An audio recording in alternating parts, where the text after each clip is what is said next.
Bismillahirrahmanirrahim. Assalamualaikum warahmatullahi wabarakatuh. Waalaikumsalam warahmatullahi wabarakatuh.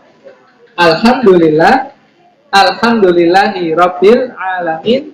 Wa bihi nasta'inu ala umuri dunya waddin.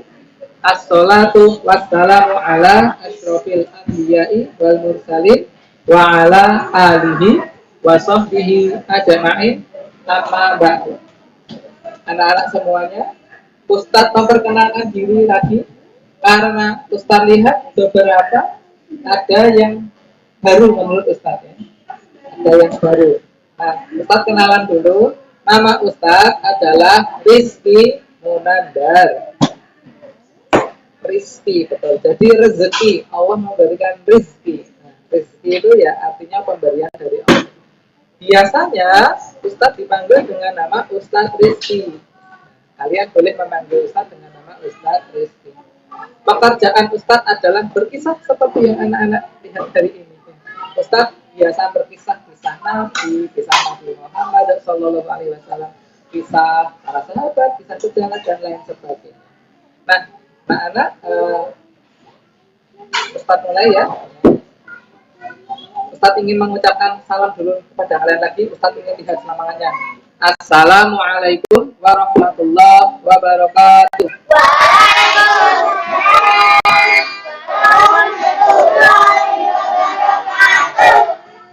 Kisah hari ini adalah kisah yang ke 5 tambah 4 9. Kisah yang ke 9.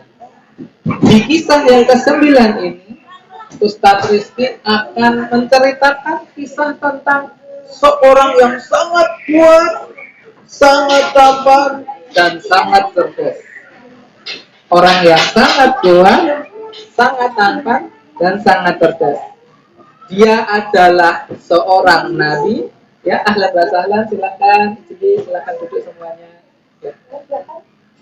Orang yang tampan, cerdas, kuat, punya alat unik. Ya. Di antara para nabi dia punya alat namanya tongkat. Kalau kalian bisa, nggak usah ditebak. Ya. Tebaknya dalam hati saja. Dia bisa merubah, dia mendapatkan mukjizat, merubah tongkat menjadi seekor ular. Kalian pasti tahu ya. Bahkan beliau juga bisa membelah lautan dengan izin Allah Subhanahu wa taala. Beliau juga memukul batu, keluar airnya sebanyak 12 mata air. Dia adalah Nabi, ya, namanya nanti aja. Nabi Musa alaihi salam. Siapa namanya? Siapa namanya Muslimah? Musa alaihi salam. Nabi Musa memiliki tubuh yang sangat kuat, tinggi dan besar, lebih tinggi daripada Ustadz Rizky. Ustadz Rizky hanya 165. Nabi Musa bisa lebih dari 100 tinggi. Dia orangnya tinggi dan gede. Ustadz akan ceritakan kemampuannya. Tubuhnya gede, dia mampu mengangkat tutup sumur yang terbuat dari batu sendirian. Besarnya tutup sumur tersebut, jadi ada sumur, anak-anak sumur ditutup pakai batu yang besar. Itu batunya itu kurang lebih sebesar ini, nah. Sebesar ini, loker ini lah. Tuh, besar loker itu. Besar sekali tutupnya. Zaman dulu orang seperti itu. Sumurnya besar, tutupnya besar. Jadi pada waktu itu ada dua wanita sedang antri mau memberi minuman kambing. Nabi Musa melihat, kok ada dua perempuan sedang antri mau mengambil air di sumur itu. Padahal yang antri di situ semuanya laki-laki. Coba rasakan ya, dipikirkan anak-anak. Kalau semuanya yang antri laki-laki, ada dua wanita sendirian di situ antri, kan kasihan ya. Kalau laki-laki kan kuat-kuat, ini ada dua perempuan antri. Nah, Nabi Musa merasa kasihan. Nabi Musa membantu wanita itu. Sini, saya bantu antri, wahai dua wanita. Dibantulah. Ternyata ketika antriannya sudah sampai di giliran wanita itu, sumurnya itu ditutup sama laki-laki yang antri tadi. Wah, si wanita sedih. Aduh, bagaimana ini? Kita mau cari air di sumur, tetapi malah ditutup pakai batu yang gede banget. Wah, kita nggak bisa ambil air minum. Terus Nabi Musa hadir dan menolong wanita itu. Wahai wanita, wahai dua wanita, tidak perlu khawatir, karena aku akan membantu. Terus Nabi Musa mengeluarkan kekuatannya dan membuka tutup itu. Wah, terbukalah tutup yang sangat besar itu. Airnya terbuka terus diambil sama Nabi Musa. Berkat cerita itulah Nabi Musa itu terkenal dengan kekuatan. Kisah ini berlanjut hingga akhirnya Nabi Musa alaihi salam memiliki pengikut, memiliki umat. Kalau zaman sekarang namanya umat, jadi pemimpin punya umat. Nabi Musa punya umat yang sangat banyak. Umatnya bernama Bani Israel. Bani Israel adalah nama umat Nabi Musa alaihi salam. Nah, pada waktu itu, mohon maaf, kita taruh dulu, taruh depannya. Nah, nanti lagi ya belajarnya.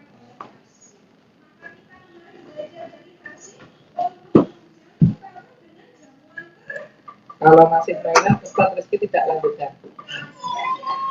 Nah, pada waktu itulah, di zaman itu, Bani Israel itu kalau mandi itu sukanya bareng. Ini menjijikan karena masa mandi bareng-bareng ya. Kalau kita kan sekarang mandi ya sendiri-sendiri, ada ruangan. Tapi zaman dahulu, di zamannya Nabi Musa alaihissalam, ini zaman dulu kalian mungkin bingung ya. Zaman dulu itu maksudnya adalah mundur 2000 tahun yang lalu. Sekarang kan tahun 2021. Mundur sampai tahun 0. Mundur lagi 1000 tahun. Nah, itu zamannya Nabi Musa alaihissalam. Jadi belum ada kamar mandi, belum ada HP, belum ada kereta, belum ada kipas angin, belum ada TV, belum ada motor, belum ada pesawat, belum ada kapal. Masih jadul zaman dulu. Nah, pada waktu itu orang-orang Bani Israel itu kalau mandi bareng-bareng, yang laki mandinya bareng-bareng, yang perempuan juga bareng-bareng. Nabi Musa tidak mau mandi bareng-bareng sama mereka. Sebabnya karena Nabi Musa punya rasa malu. Nabi Musa punya rasa malu. Malu dong, masa mandi bareng-bareng. Mandi ya sendiri. Tapi orang zaman itu memang kayak gitu, zamannya Nabi Musa. Nah, ketika Bani Israel mandi bareng-bareng di suatu tempat, di suatu sungai yang airnya mengalir bersih banget, disitulah orang-orang membicarakan Nabi Musa. Kenapa Nabi Musa dibicarakan? Karena Nabi Musa tidak ikut mandi di situ. Nabi Musa kalau mandi sendirian. Orang-orang membicarakan, Nabi Musa pasti kenapa mandi sendiri? Pasti dia punya penyakit kulit. Nabi Musa pasti punya penyakit kudis. Nabi Musa pasti punya penyakit korengan. Pasti punya palu banyak di tubuhnya. Makanya mandi sendirian. Dia nggak berani mandi bareng sama kita. Ejek seperti itu. Tapi Nabi Musa tetap bersabar. Karena Nabi Musa adalah seorang nabi, seorang ayah, dan seorang pembimbing bagi umatnya. Makanya sabar. Walaupun yang menghina adalah umatnya sendiri. Jadi, ibarat kalau ibaratnya dengan Nabi Musa itu adalah seorang nabi, maka mungkin ini ya, kita ini sebagai seorang guru, umat itu adalah siapa? Ya kaumnya gitu. Sama seperti Ustadz. Kalau Ustadz ini seorang pembimbing, ya kalian muridnya. Kalau Nabi Musa adalah seorang pembimbing, maka muridnya adalah kaumnya itu. Nah, ternyata mereka itu malah menghina gurunya sendiri. Itulah kenapa Allah murka sama Bani Israel. Ketika mereka membicarakan seperti itu, Nabi Musa tetap sabar. Terus Allah berencana akan menolong Nabi Musa itu. Itunya lurus kan? Lurus. Hadap sini, hadap Ustaz. Biar nggak sakit. Hadap. Nah, setelah itu anak-anak yang Ustaz sayangi dan dirahmati Allah Subhanahu wa taala, Allah merencanakan suatu rencana yang luar biasa. Rencana ini sangat lucu tapi hebat. Nah, kenapa lucu ya? Ustaz akan ceritakan.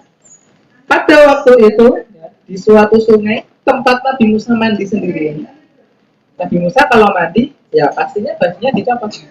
Terus bajunya itu ditaruh di atas batu. Nah, ditaruh di atas batu. Ya ada sungai yang besar tapi tidak gede banget ya. Maksudnya sungai yang cetek begitu dan bersih airnya. Bening, tidak seperti sungai hari ini. Bening banget sungainya. Nabi Musa taruh itu bajunya di atas batu, taruh. Terus Nabi Musa mulai membersihkan diri. Kita juga diajarkan oleh Nabi Muhammad SAW untuk mandi juga. Kalau kita ada wudhu, ada mandi ya. Nabi Musa dulu juga belajar itu. Nabi Musa membersihkan diri ya. Di tempat yang lain, ya, di tempat yang sungai-sungai tadi mereka membicarakan Nabi Musa. Di tempatnya yang lain, ya, di tempat kalau sekarang semacam warung, ya, tempat orang pada duduk, berbicara, menggunjing orang lain, menggosip. Di suatu tempat ada juga yang seperti itu di tempatnya Nabi Musa itu. Nah, di tempat itulah orang-orang suka membicarakan kejelekan Nabi Musa. Membicarakan kejelekan Nabi Musa, membicarakan kejelekan orang, hukumnya adalah dosa. Hukumnya haram. Gosip atau membicarakan orang lain itu hukumnya dosa. Apalagi membicarakan keburukan yang dibicarakan, mengejek nabinya sendiri. Nah, mereka berbicara di sana. Nabi Musa mandi di sana. Setelah bersih, mandi, Nabi Musa mau memakai bajunya yang tadi. Ambillah pakai tangannya. Ketika mau diambil, ternyata batunya ini dia bisa bergerak. Nabi Musa kaget. Loh, kok bergerak? Nabi Musa maju lagi. Ambil lagi. Ternyata bergerak lagi. Loh, bergerak. Ambil lagi.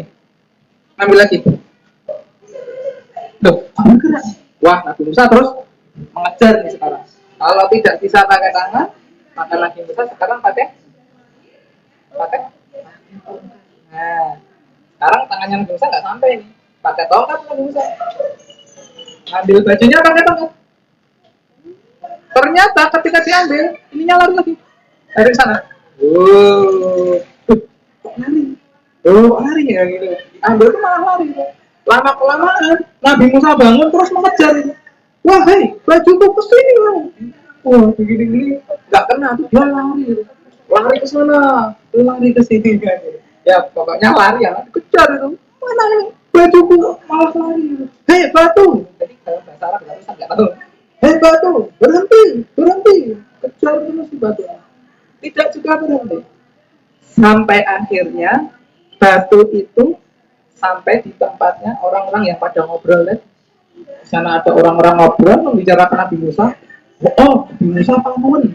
Nabi Musa badannya kena tubis. Badannya Nabi Musa itu jelek, kotor, penyakitan. Dibicarakan. Ternyata batu tadi menghampiri orang-orang itu.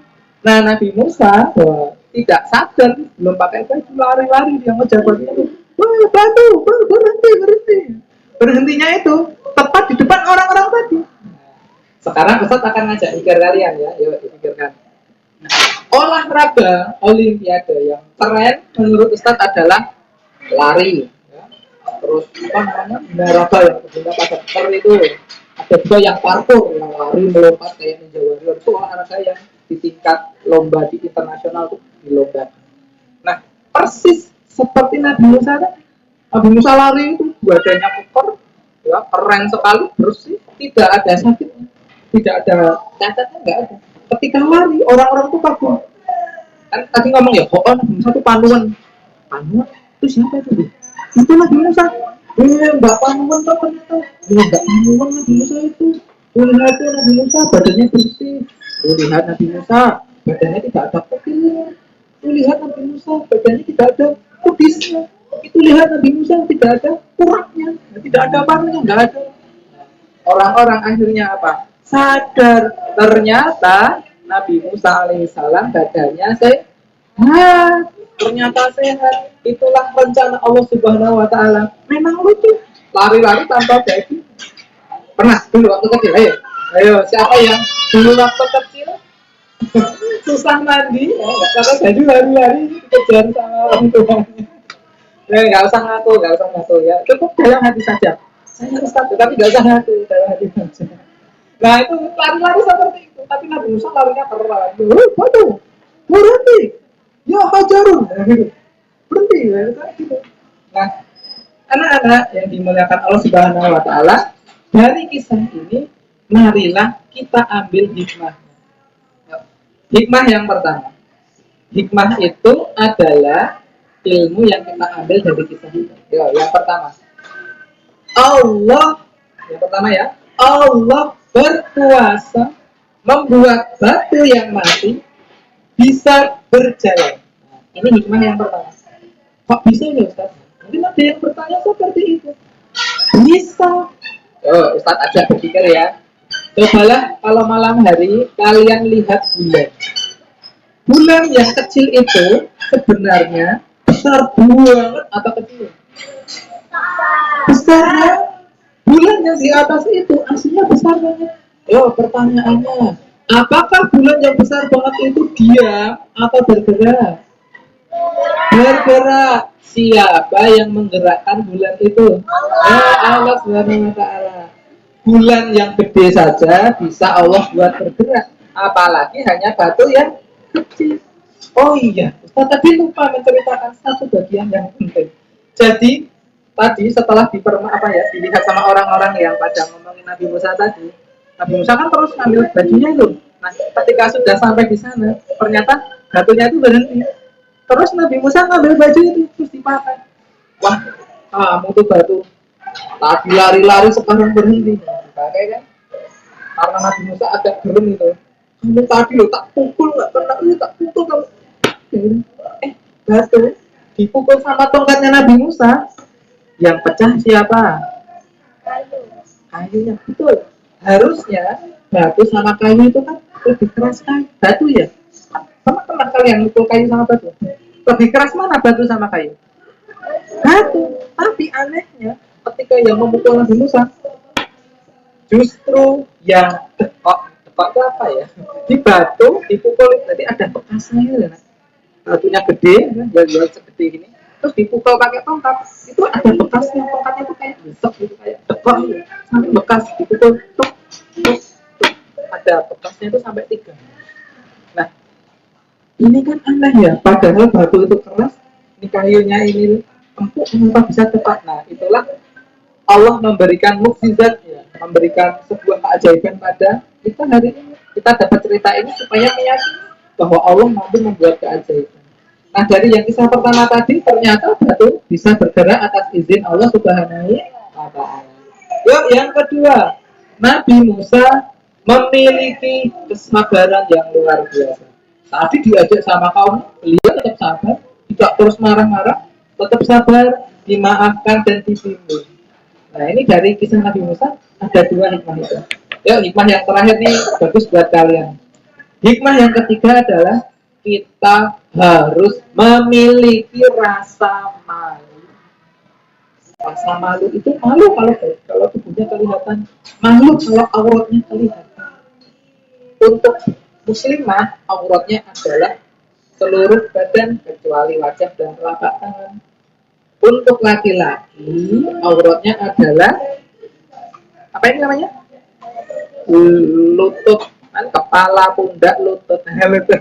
Nah, lutut ini jadi nggak boleh ini lututnya kelihatan kalau laki-laki. Makanya kalau pakai celana pendek atau celana panjang. Atau panjangnya cuma agak segini atau segini. Yang penting lututnya ketutupan yang penting. Nah itu boleh ya ketutupan lututnya. Kalau yang perempuan ya harus pakai jilbab. Jadi pakai jilbab itu jangan hanya ketika ngaji. Ketika tidak ngaji di luar, ya tetap pakai jilbab. Mau ke rumah saudara, pakai jilbab. Kalau di rumah sendiri di kamar ya nggak pakai. Tapi kalau keluar dari rumah, kalau muslim pakai jilbab. Yang laki-laki juga sama. kalau keluar dari rumah pakailah celana panjang, jangan sampai lututnya kelihatan. Nah, sekarang tadi kita sudah belajar hikmah ya. Kita praktekkan dalam kehidupan kita. Apa Ustadz nasihatnya yang dapat kita praktekkan? Yang dapat kita praktekkan adalah yang laki-laki kalau keluar rumah jangan lupa pakai celana panjang. Nggak pakai baju? Pakai baju. Nyontok Nabi Musa, Ustaz. Oh enggak, Nabi Musa pakai baju. Nabi Musa tuh pakai bajunya itu pasti dia tidak terlihat dadanya, punggungnya nggak terlihat, tapi dia seperti kita lah gitu, pakai baju seperti ini ya. Lututnya tertutup, ya bajunya juga tertutup. Jadi kalau ada orang yang hari ini pakai apa celana bolong-bolong seperti itu, nah itu nggak boleh, jangan contoh itu buruk. Nah itu bukan bukan umat yang soleh. Yang perempuan yang perempuan kalau keluar dari rumah, walaupun itu pergi belanja, pakai jilbab. Karena dengan pakai jilbab kalian dapat pahala loh. Kalau tidak pakai jilbab dosa, ya toh dosa. Berarti kalau pakai jilbab dapat pahala. Laki-laki juga sama. Kalau pakai buka auratnya kelihatan dosa. Tapi kalau ditutup dapat pahala. Nah itu saja satu saja kalian praktekkan, Ustaz sudah. Dan istiqomah, maksudnya istiqomah itu adalah rutin dan ajak ya. Baik, ini mohon maaf duduknya bisa gitu ya. Nanti tidak ini suatu pesan bahaya. Baik, ini 3 menit lagi sudah jam 5, maka Ustadz tutup ya di sini. Nanti Ustadz kembalikan kepada guru pengampunya. Baik anak-anak semuanya, marilah kita tutup kisah kita pada sore hari ini dengan membaca hamdalah dan disempurnakan dengan kafaratul majlis. Alhamdulillahirabbil alamin. Subhanakallahumma wa bihamdika asyhadu an la ilaha illa anta astaghfiruka wa atubu ilaik. Dari Ustaz Rizky. Akhiri ada kesalahan mohon dimaafkan. Wa sallallahu wasallam ala nabi wa ala alihi wa sahbihi ajma'in. Barakallahu fikum. Assalamu alaikum warahmatullahi wabarakatuh. Waalaikumsalam.